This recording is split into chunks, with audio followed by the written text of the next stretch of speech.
clinging by your fingernails to some dime-thin rock ledge a couple hundred feet off the ground sounds like your idea of fun? Well, hang on, rock jocks and rock jockettes. We're going to see if you've got what it takes.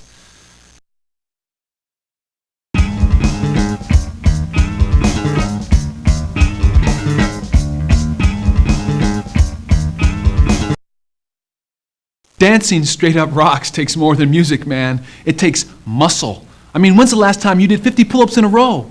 With just 2 fingers. Yeah, me neither. Crunch time, bud. What's this gonna take? Time to rock and roll. A climber feels his way up a rock with sensitive hands, finding every potential hold. Those same hands can then mutate into a garage full of power tools for climbing. Hand jams, finger holds, thumb locks, some of the thousands of ways a climber claws his way through cruxes, often hanging his entire weight from a couple of fingers on a dime-thin edge. Since most climbers can't hit the mountains every day, indoor training gyms are springing up all over. Indoors is a perfect place to work on technique, build strength and endurance, and gain confidence no matter what the weather. Using simulated holds mounted on walls of wood or cement, climbers can monitor their progress in a controlled environment and even compete on specially designed routes. Climbing where there aren't what they call positive holds, you may have to rely on opposition. That's when you use opposing forces to keep you on a rock. Stemming, between 2 planes as in a chimney or corner.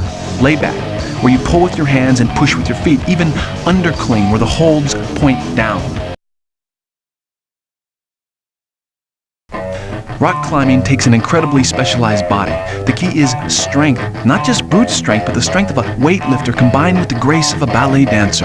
Like a symphony, every muscle from the tip of your fingers to the tip of your toes must be honed and working in perfect time if you ever hope to move in concert with a rock face. Though arms play a major role in climbing, your feet and legs do most of the work. Through such techniques as jams, edges, smears, and heel hooks, the climber is able to rely upon the power of his legs, saving his arms and shoulders for the really tough moves.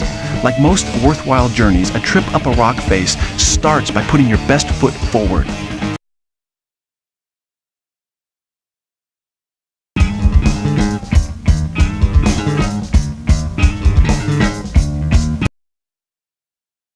It takes more than just guts to rock climb. It takes gear. Hey, select this one. You wouldn't even believe some of this stuff.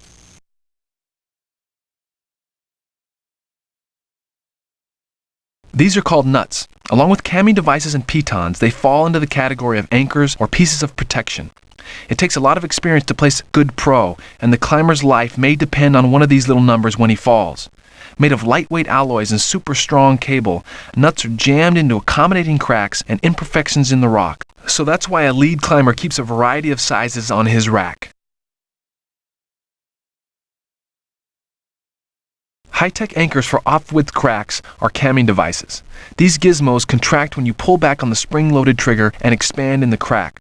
If you've picked the right one and placed it properly, it makes a solid anchor point for your protection. Rock climbing is no time for sweaty palms. Climbers, like gymnasts, know that chalk is the way to keep a tacky grip on the situation. Usually carried behind the hip for quick access, chalk bags have drawstring closures and come in sizes to accommodate chalk needs for any route. To the climber, this is more than a rope, it's a lifeline. Super durable and super strong, dynamic ropes like these are of kern mantle construction, a twisted core wrapped in a durable interbraided sheath. Static ropes twist cable in the core. Whether designed to give or take, the idea is never break and look good all the while.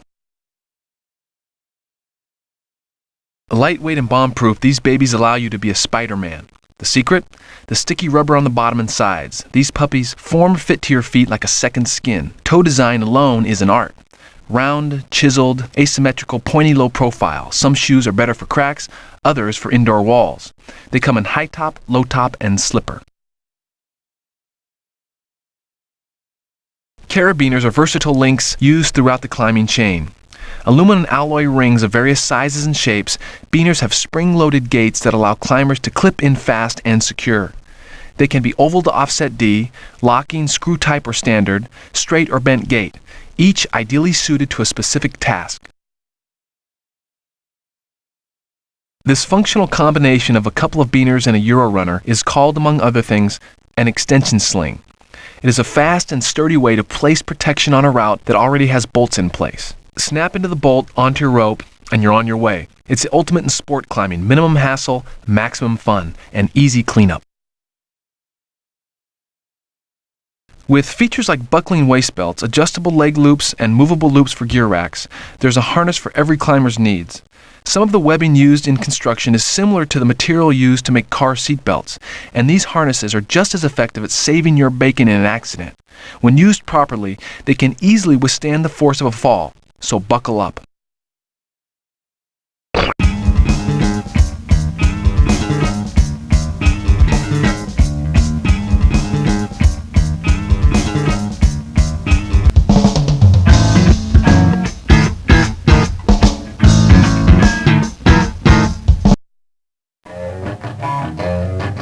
It wasn't always for fun and games, you know?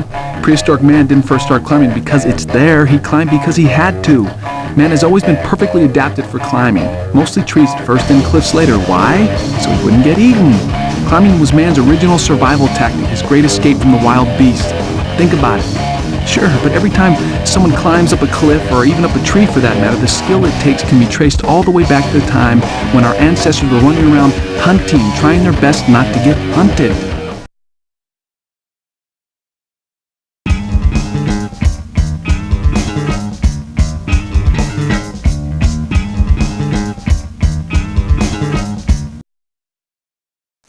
Now here's a psycho sport that defines the word risk. I mean, hanging by your knuckles 200 feet off the ground? Safety doesn't have to mean boring, you know? Check the dangers here before they check you out.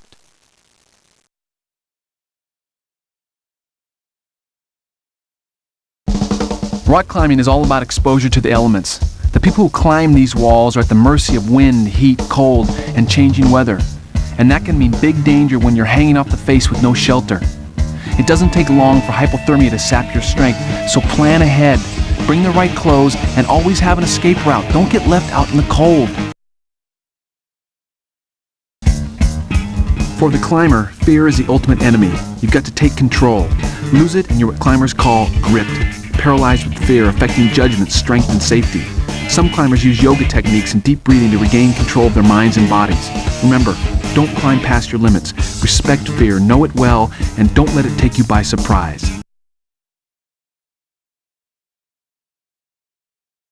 There are two kinds of rock climbers: those who have fallen and those who will. Falling is a primal fear. Rock climbing is the edge sport that flirts with it boldly, so be ready. Check your equipment, plan your route, be double sure of your protection, and never climb above an anchor higher than you want to fall. Your life is literally hanging by a thread every time you go up, so check your equipment 50 times a day.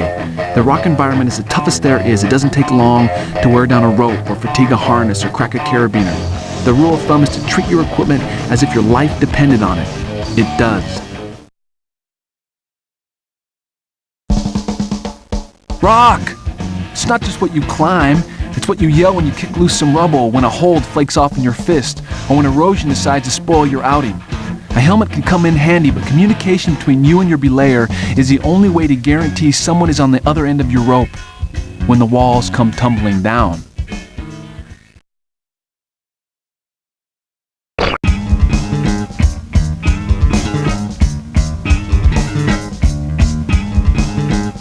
Rock climbers are so crazy, it's easy to forget what miracle athletes they are. Fingertip control and pull-up power on the lunatic fringe takes more than just insanity, it takes ability. Go ahead, select the Spider-Man of your choice.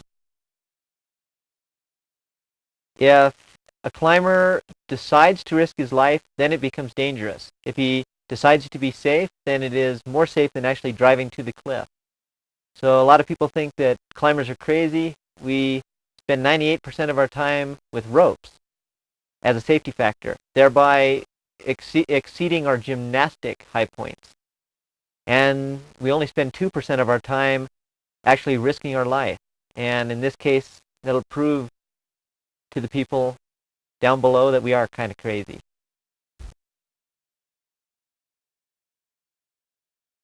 A lot of people make the mistake of thinking about trying to do a climb at their maximum level of difficulty. They think about really trying hard and contracting their muscles. But the best thing to do is to think about relaxing. Try to make the climb as easy as you can.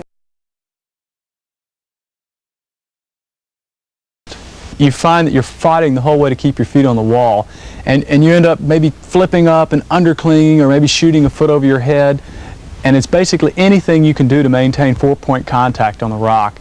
And it's a real struggle to stick with this thing. It keeps trying to spit you off at every single move. It's just a nightmare to keep your feet on the wall.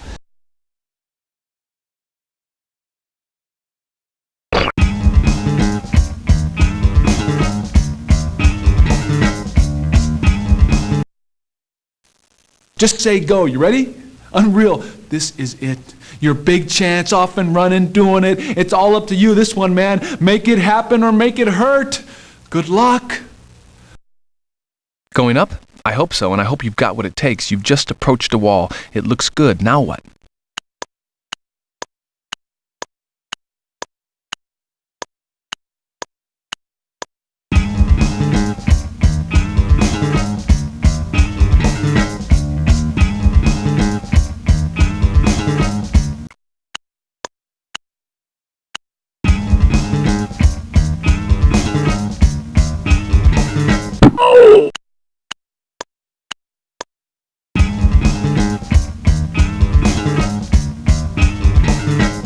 Wasn't too hard getting off the ground, but now you've got your first challenge. You've got a crack that looks okay and a second route to the left with what looks like a thin spot up ahead. Which way?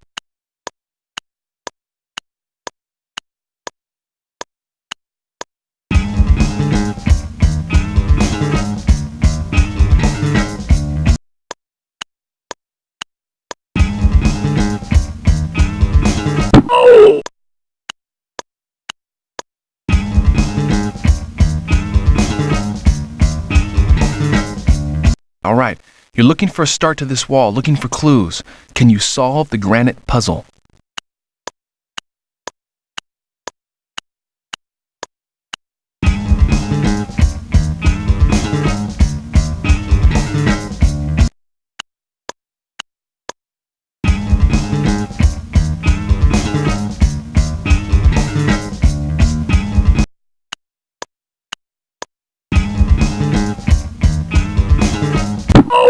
Okay, you're definitely up there, but now you're facing a slight overhang.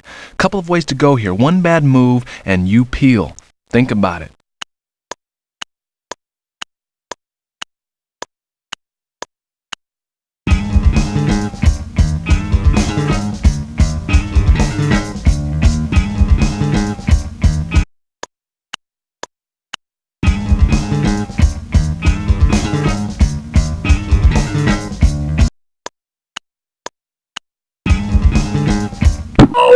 Getting a lot of air now. Don't look down. Look ahead. You've reached an arete. This is going to take some guts. What's the technique?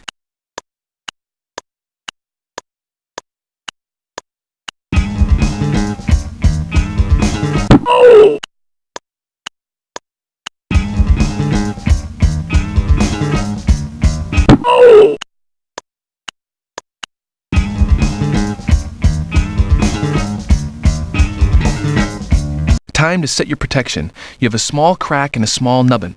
Which is a safe way to go?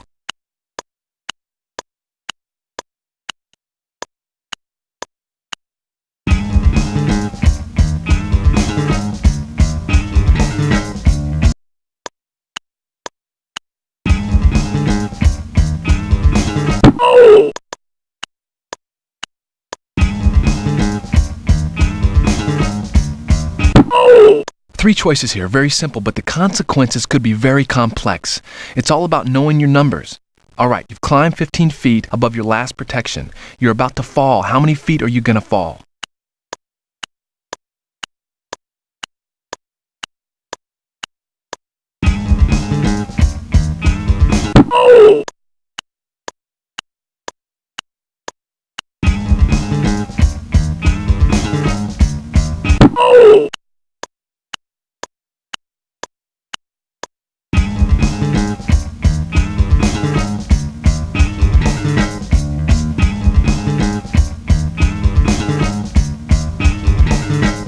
So far, so excellent. All right, looking up now, you've got a concave V section about 20 feet long. What are you going to do with it?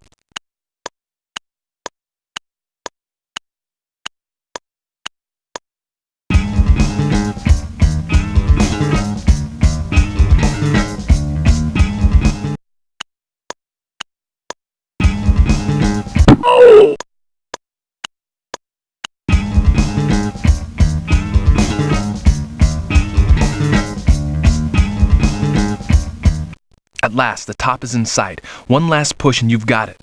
Of course, it's the toughest move yet, very challenging. You've set your protection, but are you ready?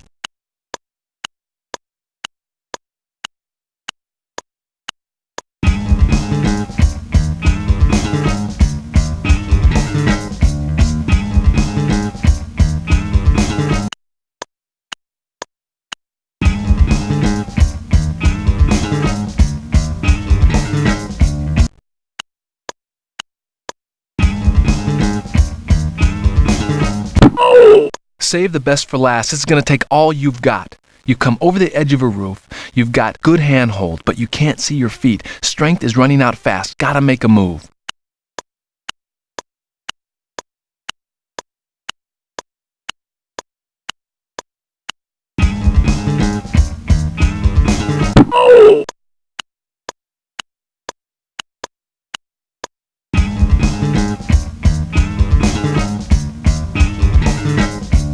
It's official. You made it. A record 5'11" solo ascent. Baptized into the cult of climbing. A real rock jock. Dare you to try it again. See you next time around, up there in the thin air.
So what are you waiting for? Come on, man. Edge it. Take the shot. Do something. Because this thing is getting heavy.